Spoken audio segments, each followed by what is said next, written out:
조선시대에 사람이 죄인이 잘못을 하면 이렇게 두들겨 패는 거 하나 있었죠. 여러분 이름이 뭔지 아시나요? 여러분 곤장, 곤장이라는 게 있습니다. 사실은 곤장은 두 가지가 합쳐진 말이죠. 회초리나 또는 몽둥이가 합쳐서 곤장이라 그래요. 조선 후기에 주로 군역, 그러니까 군대를 가야 하는 군역의 의무를 반하거나 그래서 죄를 지은 사람들을 주로 양팔을 벌려서 형틀에 엎드리게 하고 묶은 다음에 이 엉덩이나 허벅지를 때려서 그 죄에 대한 형벌을 가하는 그 형벌이 곤장을 때리는 거였어요. 가벼운 사람, 죄 지은 것이 가벼운 사람은 회초리로 치고 좀 무거운 사람은 이 몽둥이로 때렸는데 주로 그 몽둥이가 이 곤이라는 이름으로 되어 있습니다. 치도곤이라는 말을 들어보셨는지 모르겠는데 이 치도곤이라는 거는 이 사형에 해당하는 사람들을 때릴 때 때리는 형벌이에요. 엄청나게 큽니다. 치도곤은 그래서 흔하지는 않아요. 나머지는 이제 곤장이라고 할 때 곤들이 있는데 보통 그 곤이라고 하는 나무 막대기의 사이즈가 어느 정도냐면 길이가 170cm 정도 됩니다. 제 키보다 약 한 8cm 정도 작은, 그러니까 170, 이 정도 되는 거예요. 여기서부터 이만큼 되는 길이의 몽둥이고요. 너비가 한 13cm에서 15cm 정도 됩니다. 제 한 손바닥만 하겠습니다. 이 정도 되는 넓이에 두께는 2cm에서 3cm가 된답니다. 그런 걸로 엉덩이를 때리거나 볼기짝이나 이제 허벅지를 때리면 한 대만 맞아도 엉덩이 살이 이제 뜯어지거나 찢어지죠. 그러면 이제 보통 10대쯤 맞으면 이제 막 피가 사방으로 튑니다. 그래서 치료약이 막 흔치 않던 옛날 같은 경우에는 곤장에 맞으면 뭐 10대쯤 맞고 죽는 사람도 있고 그랬다고 해요. 그런데 여러분 만약에 어떤 사람이 곤장을 기념으로 그 이따시만한 곤장을 사이즈를 조금 줄여가지고 목걸이를 만들어서 실에 꿰어서 목걸이로 메고 다닌다 생각을 한번 해보십시오. 이상하지 않겠습니까? 네. 어떤 사람들이 모이는데 그 모임의 의자가 전기의자, 사람 죽이는 전기의자로 앉아서 모임을 모인다. 이상하지 않겠느냐고요. 사람들이 모임을 모이는데 그 모임이 모이는 건물 천장에다가 사람 목매달아 죽이는 교수대, 그 교수형 하는 밧줄, 그걸 천장에다 묶어놓고 모인다. 이상한 겁니다. 그렇죠? 예. 그런데 참 신기하게도 교회는 2000년 전부터 그래 왔어요. 지금까지. 십자가라고 하는 것은 로마 제국 당시에 흉악한 범죄를 저지른 죄인들을 심판하여 죽이던 형벌을 집행하는 형틀이었습니다. 그것도 살릴 거라고 살 거라고 생각하고 형벌을 내리는 게 아니라 죽을 것이 뻔한 그 십자가에 달리면 누구나 다 죽을 수밖에 없는 사형의 형틀이 십자가였죠. 십자가 형틀을 쥐기 이전부터 채찍 끝에 이 다이아몬드 같이 생긴 쇠 조각들이 붙은 채찍으로 심하게 때립니다. 몸을 한두 바퀴 감고 당겨버리면 살점이 뚝뚝 찢겨지죠. 그런 채찍을 심하게 많이 맞은 상태, 이미 살이 많이 찢겨져서 피를 절절절 흘리고 있는 상태의 죄수에게 십자가에 답니다. 양손에 손목인지 손인지 손바닥인지 정확하게 모르겠어요. 고증을 해봐야 됩니다.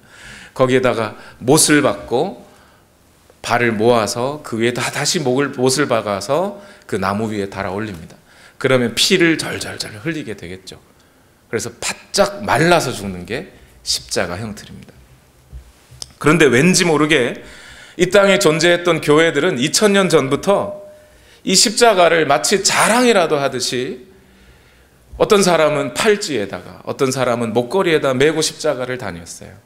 아니면 적어도 집에 한두 개씩 나무로 만든 십자가 한두 개는 모셔놓거나 걸어놓거나 했어요.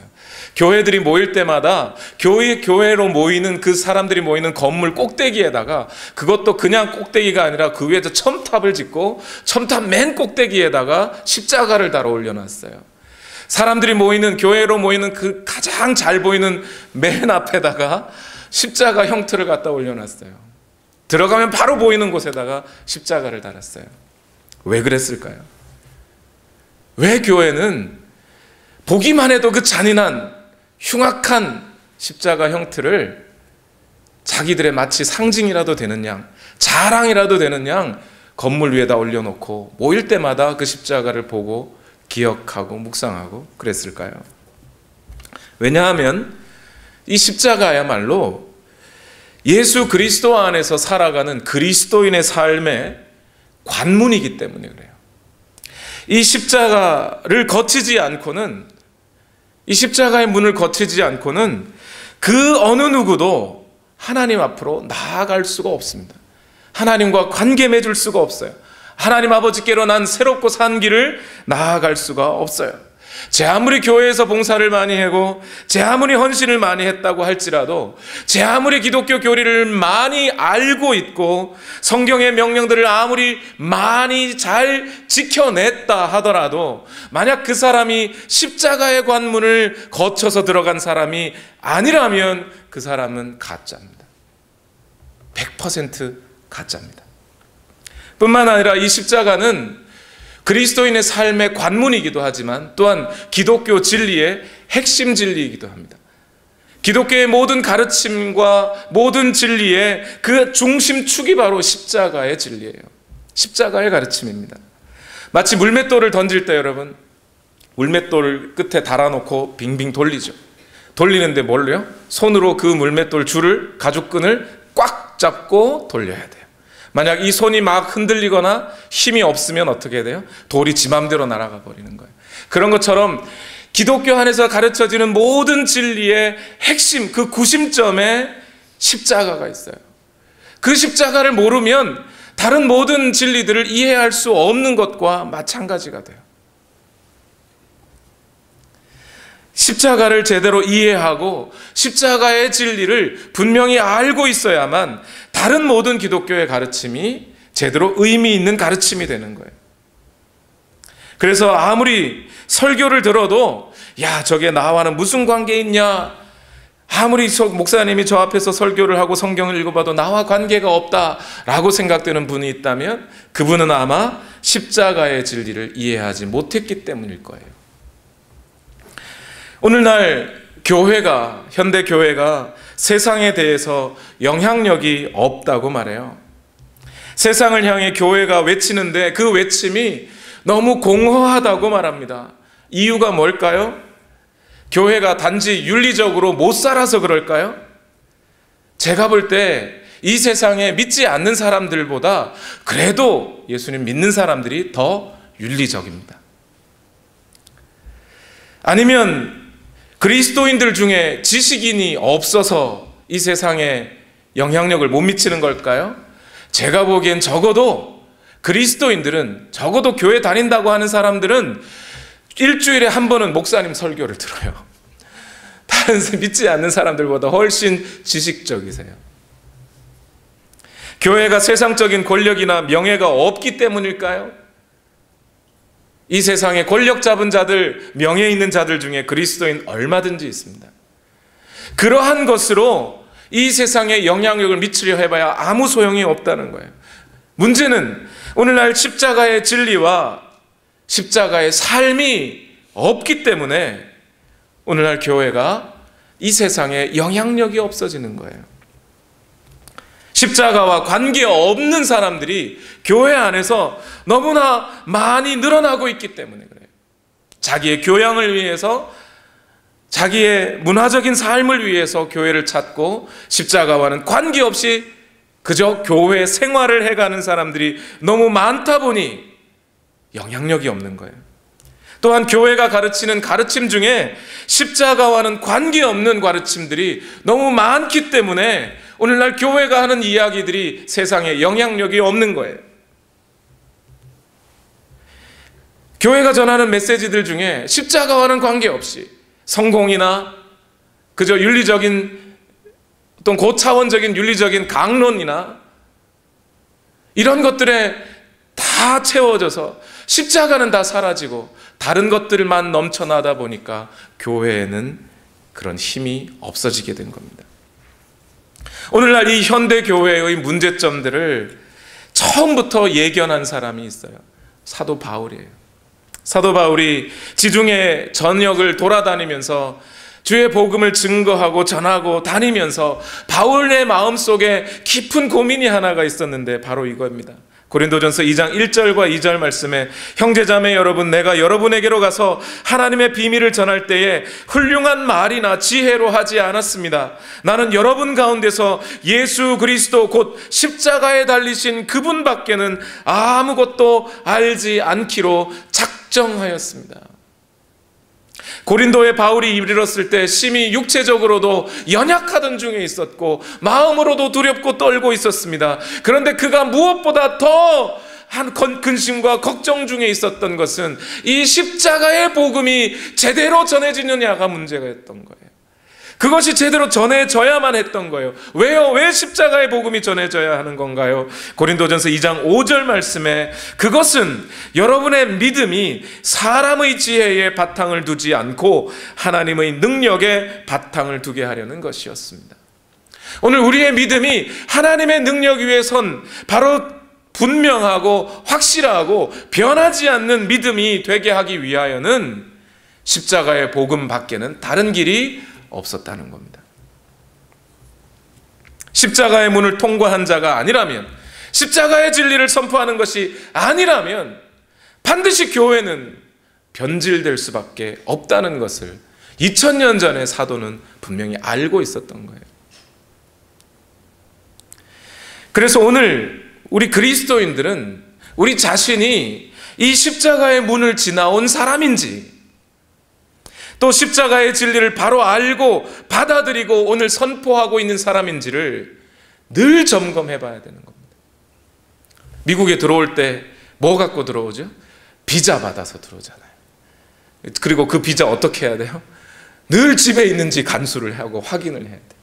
마치 그것처럼 오늘 우리가 그리스도 안에 들어와 있는 삶을 살고 있는데, 오늘 우리가 십자가의 문을 통과한 사람인지 아닌지를, 그리고 오늘 내가 그 십자가의 진리를 반드시 분명하게 붙잡고 있는지 아닌지를 또 확인해야 된다는 거예요. 그래서 오늘 성금요일 우리 주 예수 그리스도께서 2000년 전 십자가에 달리신 것으로 여겨지고 있는 오늘, 우리는 이 십자가 복음의 진리가 무엇인지, 십자가가 과연 우리에게 무슨 의미인지를 다시 한번 확인해 보려고 하는 겁니다. 제일 먼저 오늘 본문을 통해서 로마서 5장의 6절에서 11절 말씀을 통해서 오늘 우리에게 주시는 이 하나님의 말씀 가운데 십자가는 과연 무엇인가?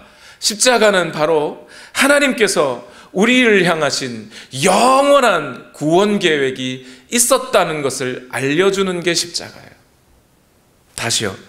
오늘 우리가 구원을 얻었다면, 우리가 이 구원을 얻은 것은 단지 우연의 결과가 아니라 영원 전부터 하나님께서 계획하시고 섭리하셨던 그 계획 가운데 오늘 우리에게 구원이 이루어졌다는 것을 발견할 수 있는 곳이 바로 십자가인 겁니다.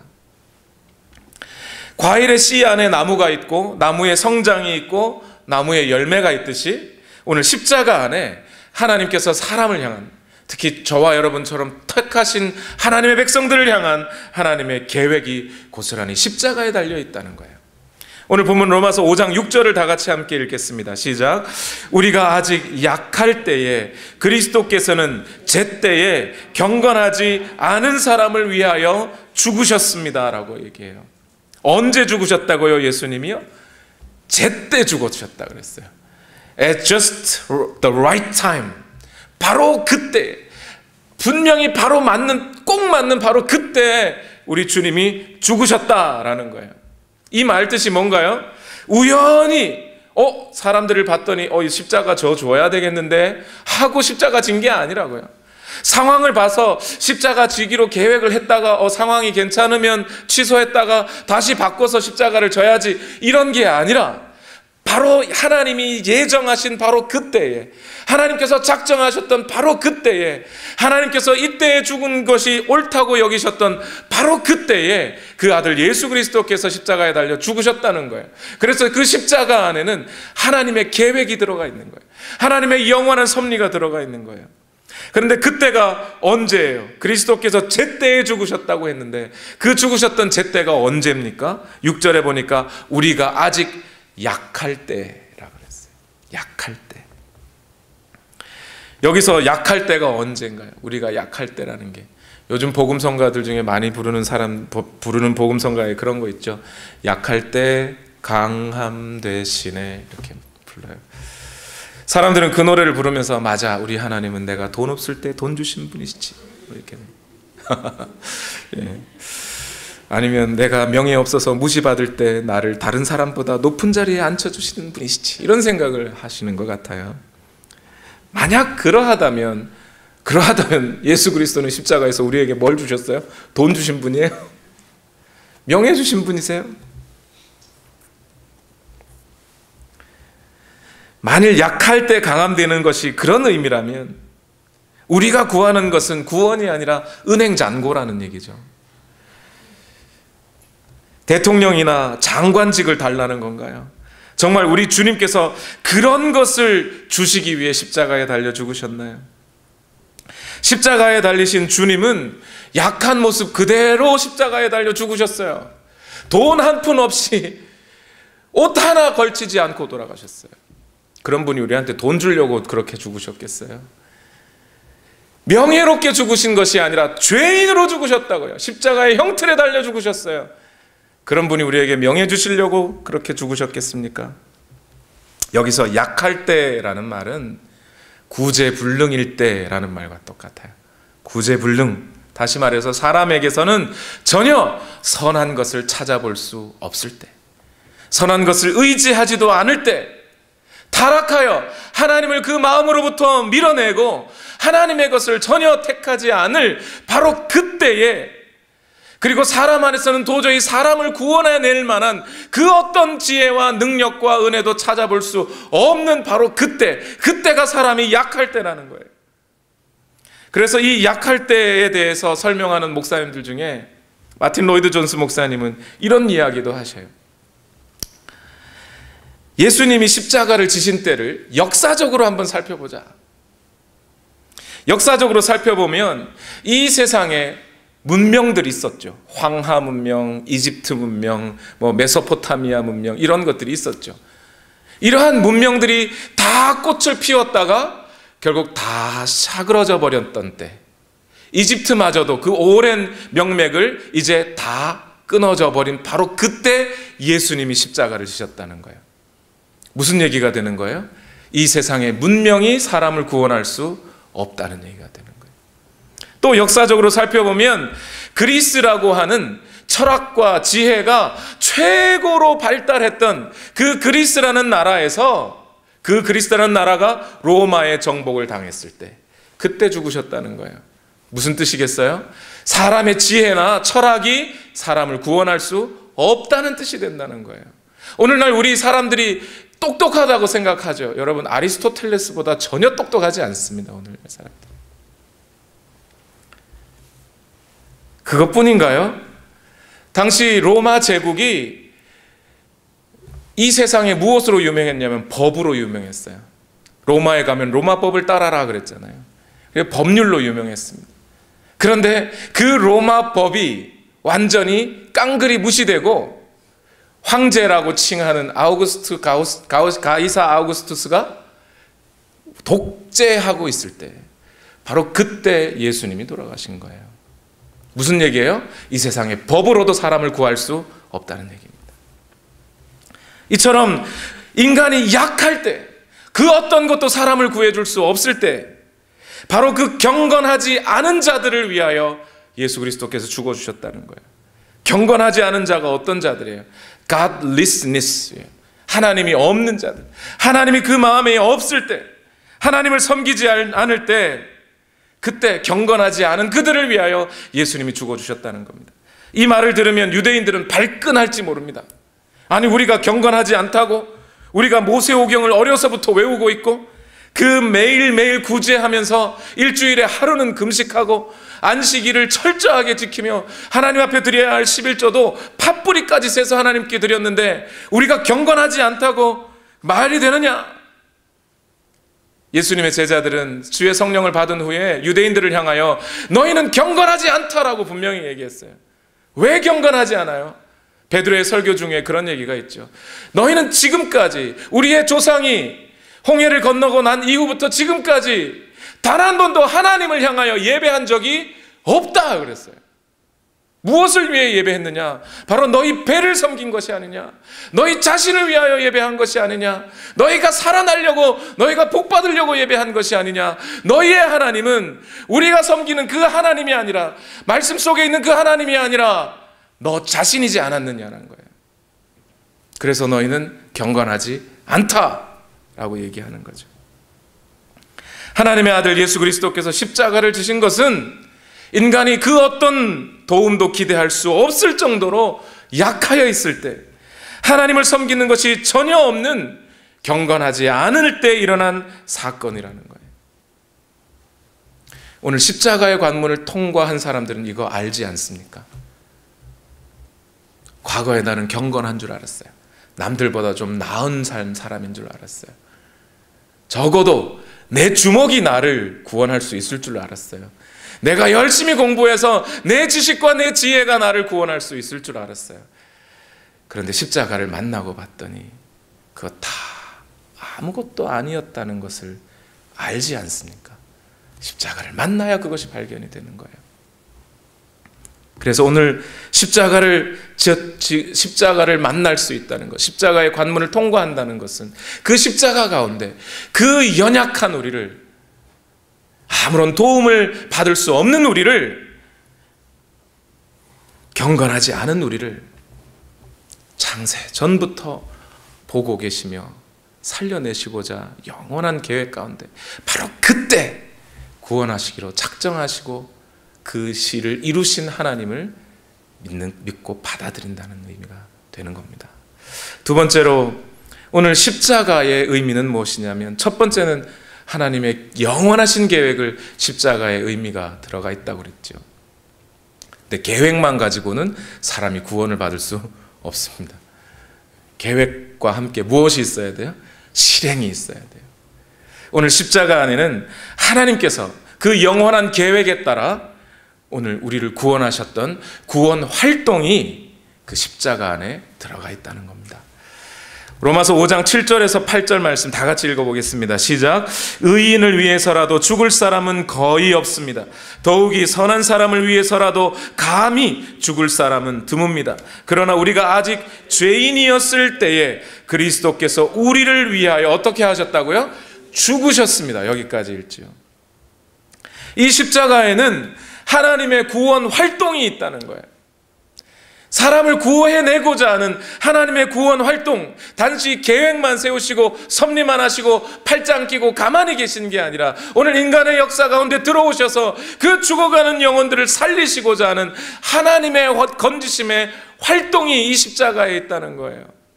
그 활동이 뭡니까? 그 아들 예수 그리스도가 십자가에 죽는 일, 그 죽는 일을 직접 하신 것이라는 거예요. 역사 가운데 그 일을 하셨다는 겁니다. 그것이 오늘 십자가의 의미인 거예요. 그런데 오늘 본문에서 바울은 그냥 그 십자가에서 예수 그리스도가 죽으셨다고만 하지 않고 누구를 위해 죽었다고 얘기하세요? 죄인을 위해 죽었다고 얘기하세요. 죄인을 위해.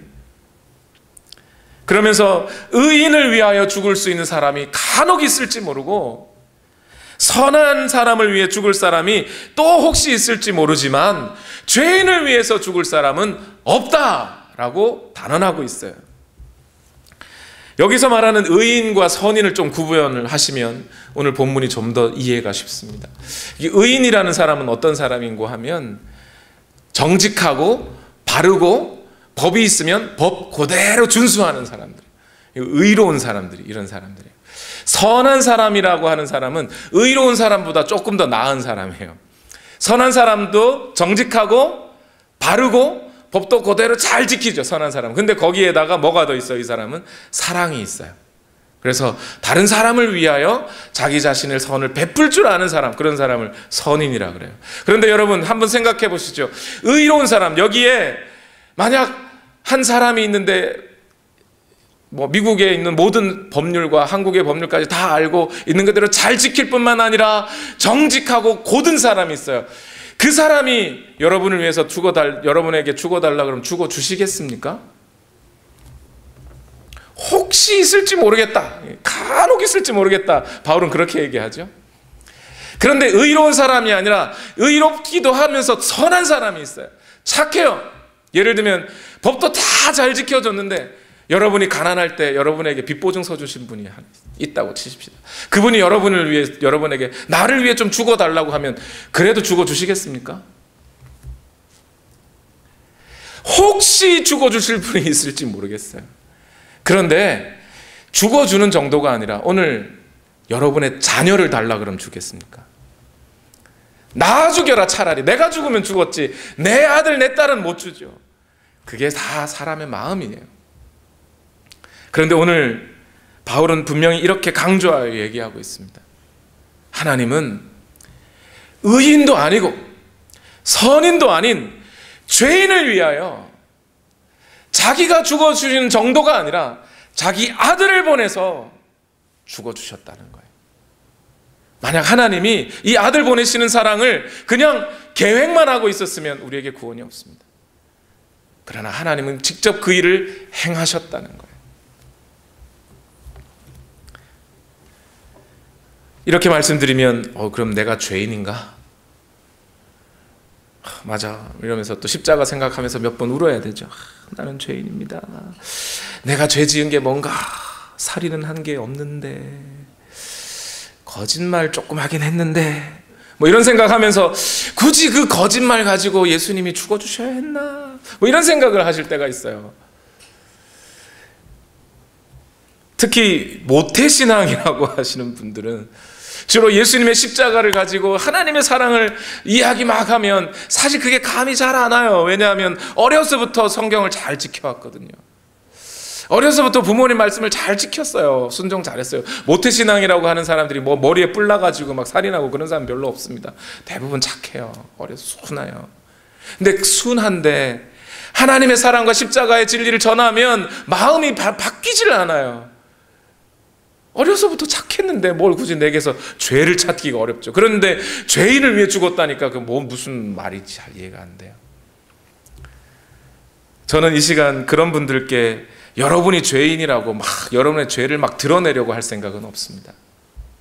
신기한 게 뭐냐면 십자가의 사랑은 우리가 죄인이라서 십자가를 만난 게 아니고요. 십자가를 만나고 보니 우리가 죄인이었다는 것을 발견하게 된다는 데 있어요. 그게 사랑이에요. 그게 십자가예요. 모태신앙인 사람들에게 너 죄인이라고, 너 어렸을 적에 엄마 지갑에서 돈 훔쳤지 이러면서 막 들쑤셔가지고 그렇게 죄를 만들어줘가지고 그렇게 회개하게 해봐야 아무 소용이 없어요. 이틀 지나면 다 잊어버려요. 그게 먼저가 아니라 십자가를 만나는 게 먼저예요. 십자가를 만나고 봤더니 내가 죄인이었구나, 내가 하는 모든 일들이 하나님의 원수가 되는 일이었구나를 발견하게 되는 거예요. 누가 그랬어요? 바울이 그랬잖아요. 우리는 바울처럼 무슨 다메섹 도상에서 예수님을 막 빛 가운데 만나고 이런 경험은 없어요. 그러나 적어도 십자가를 만나는 경험들은 우리가 있죠. 근데 바울이 이렇게 말해요. 자기가 다메섹 도상에 가던 길에 십자가에 달린 예수, 그리고 부활하셨던 예수 그리스도를 만나고 보니까 어때요? 내가 죄인이더라는 거예요. 예수 그리스도를 만나기 이전에 바울은요, 하나님 앞에 엄청난 열심이었어요. 유대인 그 어떤 사람보다 열심이었어요. 하나님 앞에 잘난 사람이었어요. 율법으로는 흠이 없는 사람이었어요. 착하기로 말하면 최고로 착한 사람이었어요. 지혜로 말하면 가말리엘의 문화생이었어요. 그 열심을 다해서 하나님을 섬기며 하나님의 영광을 돌리기 위하여 예수 그리스도를 믿는다는 사람들, 예수가 하나님이라고 말하는 사람들, 그 사람들을 신성모독이라고 생각하고 그들을 찾아서 해외까지 나가서 죽이려고 했던 사람이에요. 그 정도로 열정을 가졌던 사람입니다. 그런데 예수 그리스도를 만나고 봤더니 지금까지 내가 했던 그 모든 일, 하나님 앞에 의롭다고 생각했던 일, 하나님 앞에 잘한다고 생각했던 그 모든 일들이 다 뭐였던 거예요? 죄였던 거예요. 예수 그리스도가 너 왜 나를 박해하니? 아니 내가 당신을 언제 박해했습니까? 나는 하나님께 영광되는 삶을 위해서 지금까지 달려갔는데, 아니 잘 생각해봐, 네가 하는 모든 일이 다 죄야. 돌아봤더니 예수 그리스도를 박해하는 일이었다는 거예요. 그게 오늘 십자가를 만난 사람들은 십자가 앞에서 누구를 발견하냐면 죄인인 나를 발견하는 겁니다. 지금껏 내가 한 일이 주를 위한 일이었다고 생각해 왔는데 돌이켜보니 다 죄뿐이더구나. 오늘 십자가를 알지 못하는 사람들에게 이런 경우가 생기는 거예요.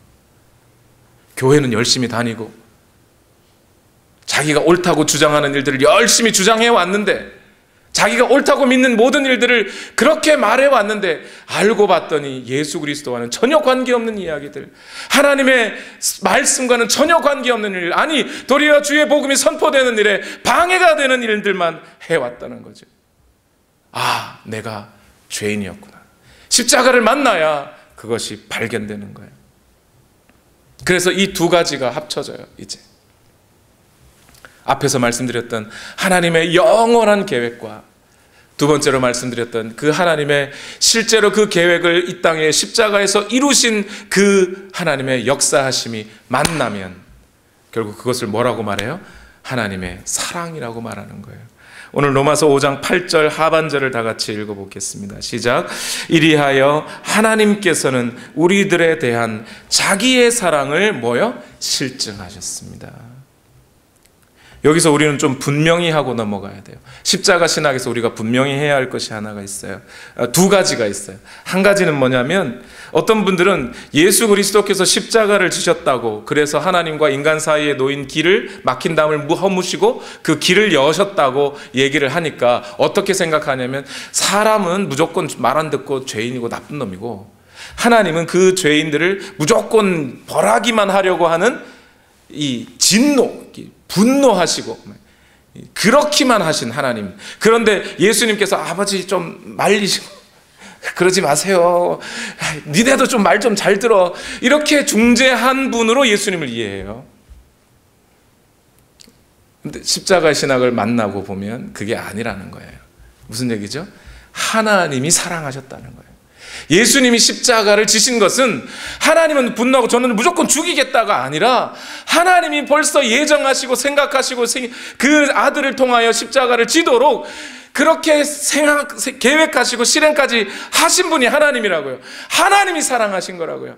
하나님의 그 사랑에 순종함으로 그 아들 역시 기꺼이 하나님의 뜻에 순종하여 사람들을 위해 죽어주신 거예요.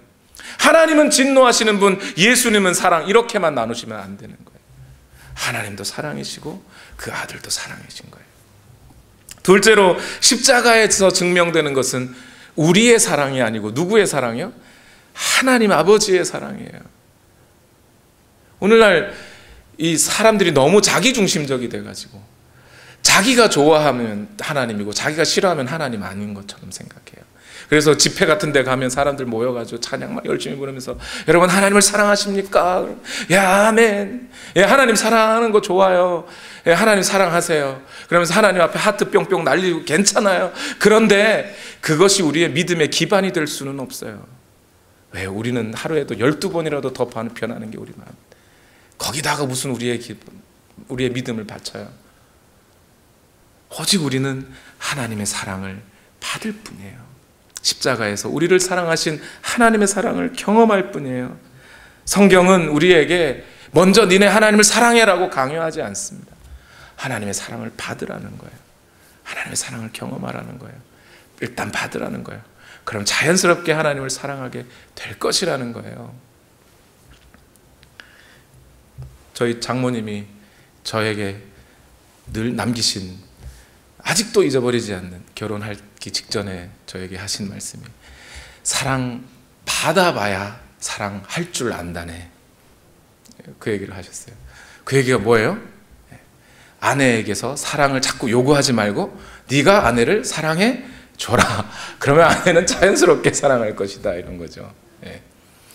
마찬가지예요. 오늘 우리가 하나님을 사랑하는 것은, 오늘 우리 안에 어쩌면 그렇게 고민하는 분들이 있어요. 왜 나는 하나님을 이만큼 사랑하지 않을까? 야, 사도는, 저 바울은, 베드로는, 아니면 저 목사님들은 저렇게 하나님을 사랑하는데 나는 왜 하나님을 사랑하지 않을까? 아니, 그게 그 사람들도 뭐 자기가 사랑이 많아서 하나님을 사랑한 게 아니에요. 하나님의 사랑을, 십자가의 그 사랑을 계속해서 받고 기억하고 마음속에 깊이 깊이 집어넣고 있다 보니 자연스럽게 하나님을 사랑한 사랑과 헌신이 나온 거예요. 나 같은 죄인까지도 위해서 죽어주신 하나님의 아들을 우리가 십자가에서 만나야 그 하나님의 사랑을 알고 깨닫게 되는 거예요. 이제 마지막으로 십자가의 진리 세 번째입니다. 조금 더 나갑니다. 십자가의 진리는.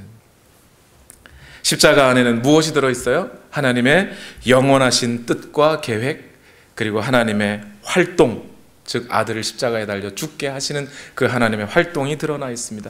동시에 바로 그러하기 때문에 그 하나님의 사랑이 바탕이 되어 이 십자가는 우리의 성도들의 믿음과 소망의 토대가 됩니다. 십자가가 우리의 모든 믿음과 소망의 근본입니다. 그 뜻이 십자가예요. 오늘 로마서 6장 9절과 10절 말씀 다 같이 읽겠습니다. 시작. 그러므로 지금 우리가 그리스도의 피로 의롭게 되었으니 그리스도로 말미암아 하나님의 진노에서 구원을 얻으리라는 것은 더욱 확실합니다. 우리가 하나님의 원수일 때에도 하나님의 아들의 죽으심으로 말미암아 하나님과 화해하게 되었다면 화해한 우리가 하나님의 생명으로 구원을 얻으리라는 것은 더욱 확실한 것입니다. 벌써 로마서 6장 10절로 넘어갔나요? 예, 다른 구절이네요. 예. 다른 구절 맞죠? 제가 잘못 봤나요? 예. 여기 로마서 6장 9절과 10절에 뭐라고 얘기하나요? 구원을 얻으리라는 것이 어떻다고요? 확실하다고 그랬어요. 확실. 예, 스크린이 잘못된 것 같아요. 6장 9절이 아니고 5장 9절이었어요. 예, 죄송합니다. 5장 9절 10절. 예. 여기 읽어본 대로 뭐라고 해요? 구원을 얻으리라는 것이 어떻다고요? 확실하다고요. 확실하다고요. 이게 무슨 얘기예요? 지금 우리가 죄인일 때, 죄인인 우리를 위하여 예수 그리스도께서 죽어주셨다면, 이제 우리를 위하여 십자가에 달려 죽으신 그 사랑이 확실하다면, 그래서 이제 그 사랑으로 말미암아 우리가 구원을 얻어 의인이 된 것이 확실하다면, 이 말이에요. 그렇다면 이제 의인이 된 우리가 영원하신 하나님의 진노에서 벗어나 하나님의 그 영원한 통치 아래서 그리스도 안에서 영원토록 영화롭게 될 때까지 살게 될 것은 더 확실하지 않느냐는 거예요. 도둑놈을 아들 삼았는데 이것이 확실하다면 아들을 영원히 함께 같이 아버지가 살게 될 것은 더 확실하지 않느냐는 거예요. 더 쉬운 일 아니냐 이거예요. 도둑놈을 아들 삼는 게 힘든데 아들을 계속해서 아들 삼는 건 더 쉽죠. 그래서 오늘 본문이 얘기하는 바는 뭐냐면 오늘 십자가의 구원을 경험한 사람은, 그래서 십자가의 관문을 통과한 바로 그 사람은 영원한 하나님의 나라에 들어갈 것이 더욱더 분명하고 확실하다는 거예요. 그 확실한 믿음을 가지라는 겁니다. 지금 이 말이 여러분 오해하시면 안 되는 건 뭐냐면 구원의 확신이라는 말하고 구원의 확실성이라는 말하고 다른 거예요. 구원의 확신이라는 것은 내가 믿는 거예요. 내가 얼마나 믿습니다 하면서 믿느냐 이거예요. 아닌 거라도 내가 믿으면 그게 확신이에요. 그죠? 근데 확실성은 뭐냐면 내가 주관적으로 믿는 믿음이 아니라 객관적으로 확실하다 이 말이에요. 객관적으로. 무슨 얘기냐면 내가 아니라고 믿어도, 하늘은 빨간색이라고 믿어도 하늘은 무슨 색깔이요? 파란색이에요. 그게 확실하다고요. 파란색이 확실하죠.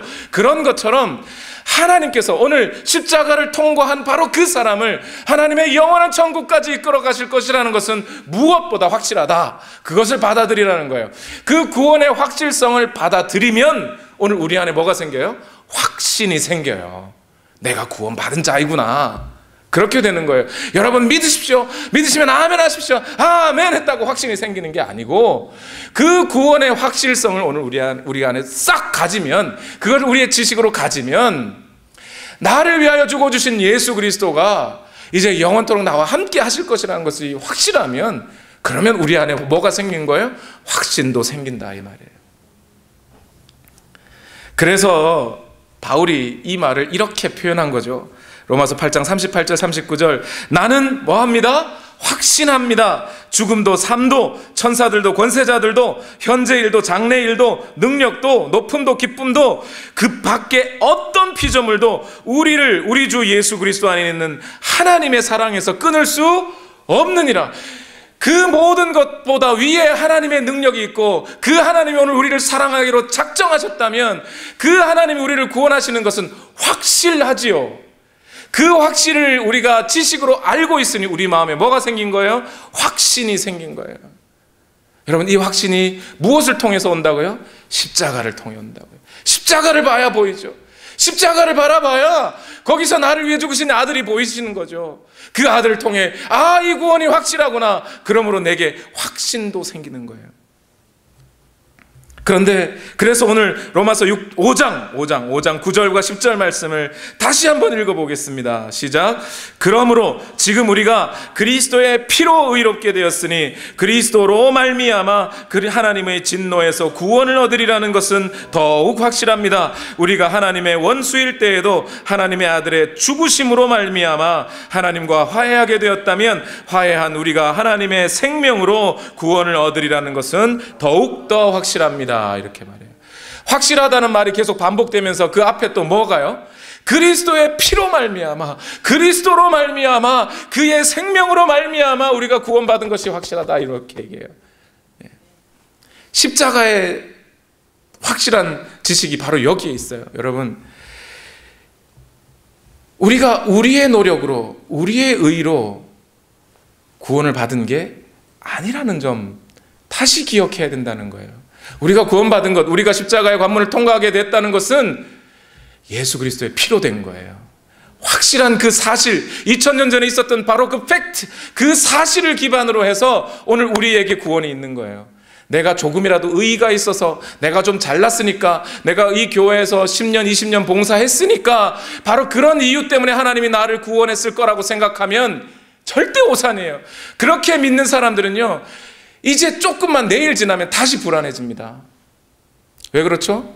하나님 앞에 20년, 30년 충성했어요. 절대 율법을 안 어기고 하나님 말씀 잘 지켰는데 바로 다음 날 거짓말을 했네. 그럼 뭐예요? 우리의 믿음의 토대가 확 무너지는 거죠. 그럼 다시 불안해져. 나 다시 지옥 가나? 여러분, 이거 제가 그냥 과장되게 설명했다고 생각지 마세요. 실제로 그렇게 전하는 분들이 있더라고요. 여러분, 수요일날 예배 안 오시면 뭐 어떻게 돼요? 지옥 가요. 주일날 하루 빠지시는 건 괜찮은데 이틀, 2주, 3주 막 빠지다가 보면 어떻게 돼요? 지옥 가요. 이렇게 가르치는 목사님들이 있어요, 실제로. 제가 생각하기에는 그런 목사님이 십자가를 통과하지 보지 못한 사람들이, 통과하지 못해본 분들이 그렇게 가르치는 거예요. 통과했으면 그렇게 가르칠 리가 없어요. 오늘 우리가 바로 그 십자가, 예수 그리스도께서 피 흘렸다는 그 사실 위에 우리의 믿음이 있으면 우리의 영원한 구원도 확실합니다. 그것이 오늘 십자가의 말씀입니다. 오늘 말씀을 맺겠습니다. 여러분, 이렇게 십자가를 통해 하나님의 영원하신 뜻과 하나님의 지극하신 사랑과 우리의 믿음과 소망의 토대가 된다는 사실, 그렇게 예수 그리스도를 알고 십자가의 관문을 통과하고 십자가의 진리를 가진 사람들은 이제 어떻게 살게 되는지 아십니까? 또 목사님 나보고 십자가 지라 하시는구나, 이렇게 생각하지 마시고 너무 넘겨짚지 마시고요. 십자가 지라고 하는 게 아니에요. 어쩌면 저도 여러분에게 십자가 지라고 윽박지를 만한 그런 권리도 없고요. 하나님도 야, 너 왜 십자가 안 졌니? 뭐 이러면서 뭐라 그러실지 모르겠어요. 그건 제가 하나님이 아니라서 그건 잘 모르겠어요. 그런데 무엇보다 이 십자가를 통과하고 십자가의 진리를 알고 받아들이고 선포하는 사람들에게는 이 삶이 있습니다. 로마서 5장 11절 같이 읽읍시다. 시작. 그뿐만 아니라 우리는 또한 우리 주 예수 그리스도로 말미암아 하나님을 자랑합니다. 이렇게 말해요. 하나님을 자랑하는 삶이 오늘 십자가를 만난 사람들에게는 있다는 거예요. 이것과 똑같은 말씀으로 갈라디아서 6장 14절에 이렇게 말합니다. 같이 읽을까요? 시작. 그런데 내게는 우리 주 예수 그리스도의 십자가 밖에는 자랑할 것이 아무것도 없습니다. 아니, 여기는 십자가만 자랑한다고 그러고 여기는 하나님 자랑한다고 그러고, 그게 무슨 얘기예요? 오늘 본문 말씀을 읽으니까 이해가 되시죠?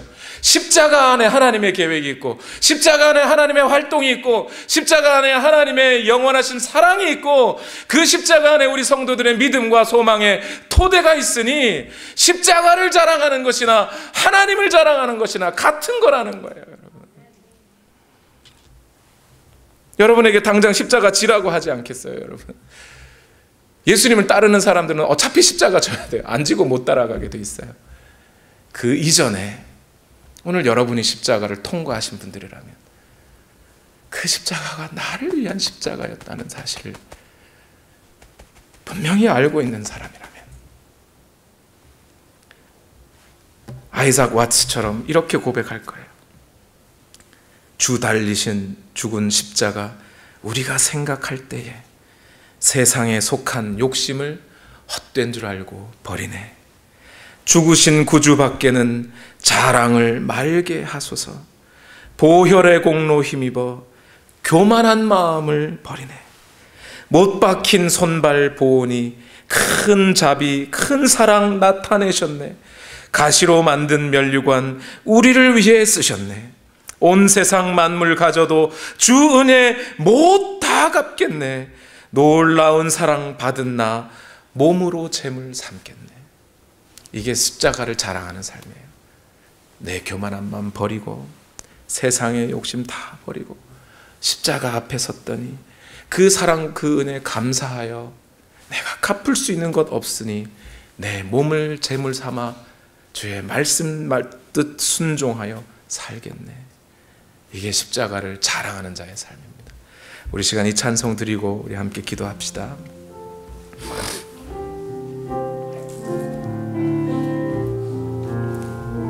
주 달려 죽은 십자가, 주 달려 죽은 십자가,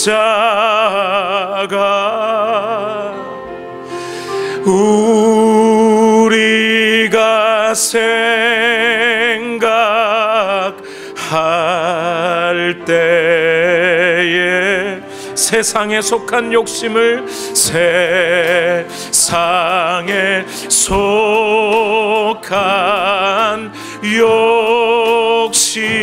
욕심을 헛된 줄 알고 버리네. 된 줄 알고 버리 죽으신 구주 밖에는, 죽으신 구주 밖에는 자랑을 말게 하소서. 랑을 말게 하소서. 보혈의 공로 힘입어, 혈의 공로 힘입어 교만한 마음을 버리네. 만한 마음을 우리 십자가를 기억하며 못 박힌 손발 보니, 긴 손발 보니 큰 자비 나타내셨네. 나타내셨네. 가시로 만든 면류관, 가시로 만든 면류관 우리를 위해 쓰셨네. 위해 아멘. 온 세상 세상 만물 가져도 온 세상 만물 가져 주 은혜 못 다 갚겠네. 은혜 못 다 갚겠네. 놀라운 사랑 받은 나, 사랑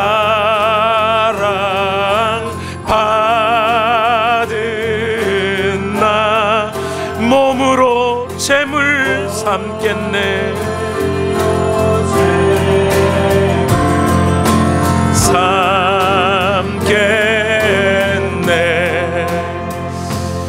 여러분, 오늘 여러분이 이 십자가의 문을 통과하신 그리스도인 맞으십니까?